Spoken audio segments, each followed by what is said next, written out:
Hi. Still me. I'm still Sloan. So I got a message a little while back now, and I wanted to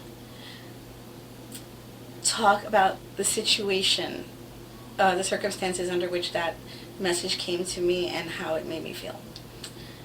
Someone wrote to me thanking me for having been such a great influence on them and having pushed them to do things, and they told me that without me, and they wrote out like a laundry list of things that I helped inspire them to do and be, and I had no idea that I had even influenced the person. I thought that,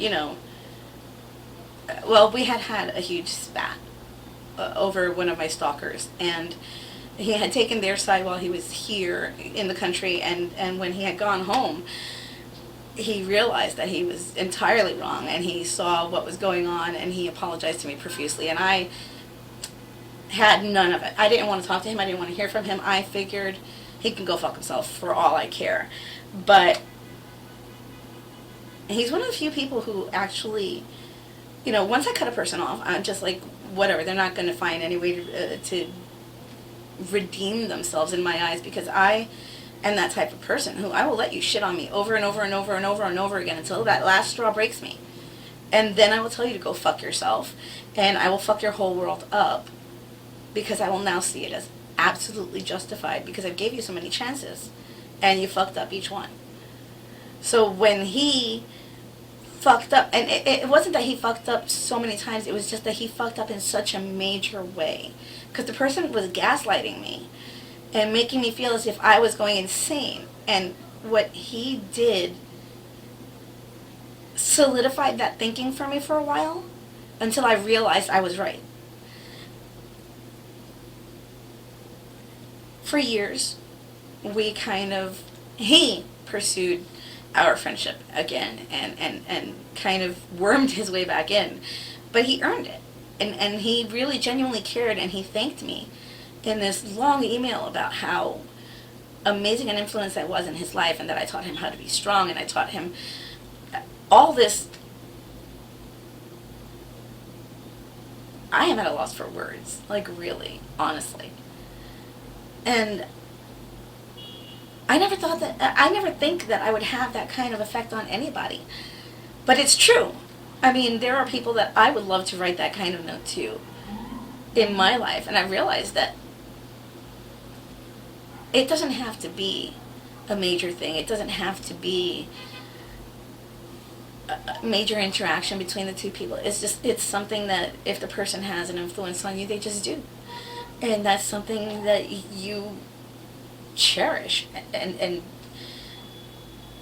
it's an amazing feeling. And then when you're a person like me, who you assume that you have no effect on people because you're just trying to get through your day-to-day, your daily tasks, your to-do list, you don't really think about the effects, because you're constantly you're in the moment, you're doing the to-do list and you're getting it done. So when he wrote me that, I was stuck on stupid for quite some time. I really was. And when I finally came around to it and I answered him back, it was just like, I didn't realize that the things that I said had such a great effect on you.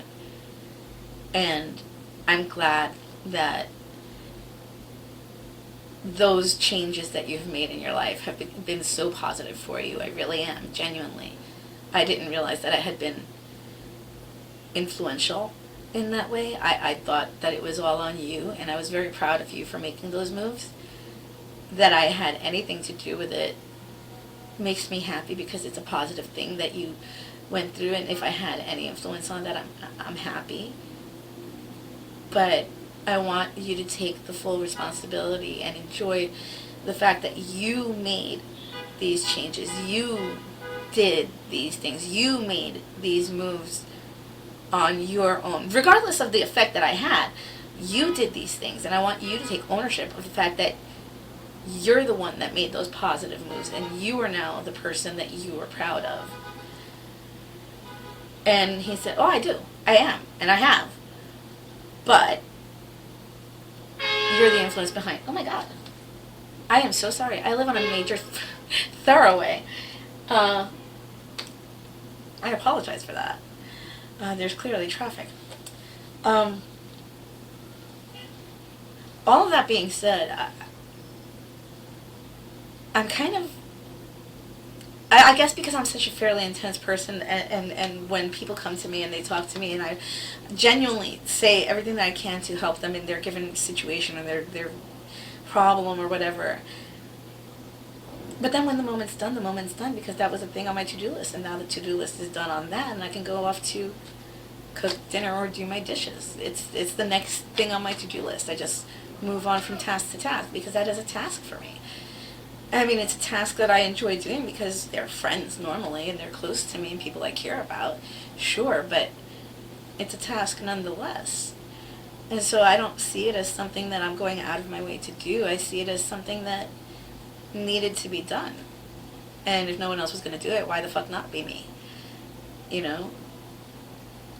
I don't know, it just gets so confusing, because then when you get those emails and you sit there and go, what, I'm such a pain in the ass, how am I a positive influence?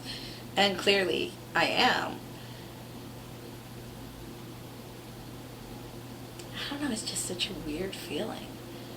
Because I was always the teenage runaway. I was always the one that everyone kind of like shrugged off, like, oh, well, she's irresponsible. She's going to be in Tokyo or something. She'll never be around here.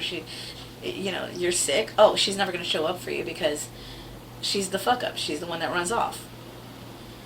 I'm okay with perpetuating that stereotype about me because it creates less tension for me, because people turn to me a lot less often. Except in recent years, when everyone turns to me and says, hey, listen, this one's sick. Why don't you go check on him in the hospital? Or why don't you follow this one around a hospice and see if you can get him to move closer? Why don't you go check on that one? He was in a car accident. Why don't you go? I'm sent everywhere to go check on people because I understand medical ease. Because I was pre-med for a little while, and that was a thing. But I help when I can. I try to help when I can, if I can. But I have gotten to the point in my depression and in my current mental state where I can no longer afford to exert that energy for people who just kind of expect it. They expect it from me because I am the daughter of a man they love and respect, and they expect that picking up as his legacy, I'm just going to do whatever it is they need me to do. And I don't feel that that's a fair assessment, because I'm not him. I'm a whole different person. And as much as I love him and I owe him my entire life, I owe him everything in my life, it doesn't mean that I owe anything to those around him. And that's a hard concept that I've had to wrap my head around recently, because it's true. While I owe him absolutely everything, because I would not be who I am without him,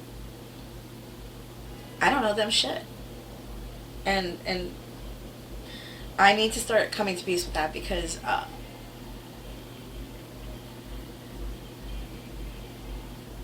that's part of what's been tearing me apart inside. It's that feeling of obligation.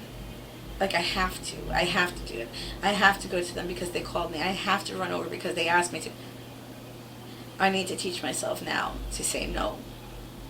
I don't owe it to anybody. I don't have to go. I don't have to do.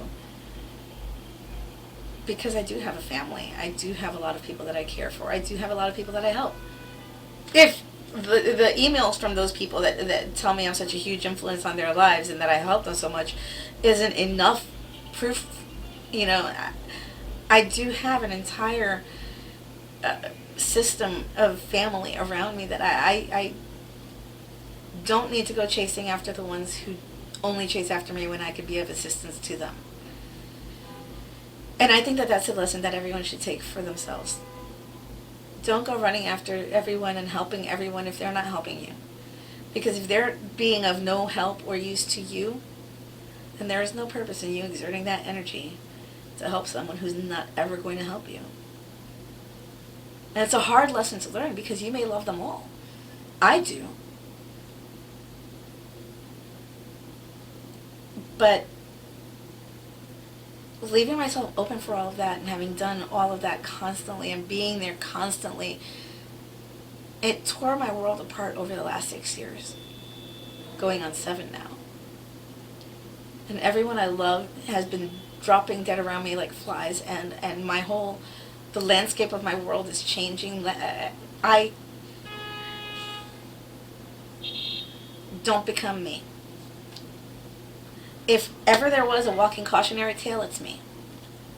Don't become me. Don't spread yourself too thin. Don't be there for everyone else. And if there is a point in time where you want to do something for someone and you know feasibly you cannot, turn around and say no. It is okay to say no. And I know, pot calling the kettle black and all, I get it, but we need to learn that it is okay sometimes to say no. It is okay sometimes to step back and allow other people to step in and help. This way we don't burn ourselves out both ends of the candle. Because it is important for us to remember also to take the time to fix us, to help ourselves, to do for you. Now what I'm going to do for me is go and fix myself something really awesome for dinner, because I feel after this long ass week I've deserved it. And also I'm going to have to tie up this matted mess because it's all over the place and it's not helping anything, and I can't wear a hat in the kitchen because I get overheated. So I'm going to have to leave you guys because I am not going to look that extremely unattractive in front of you.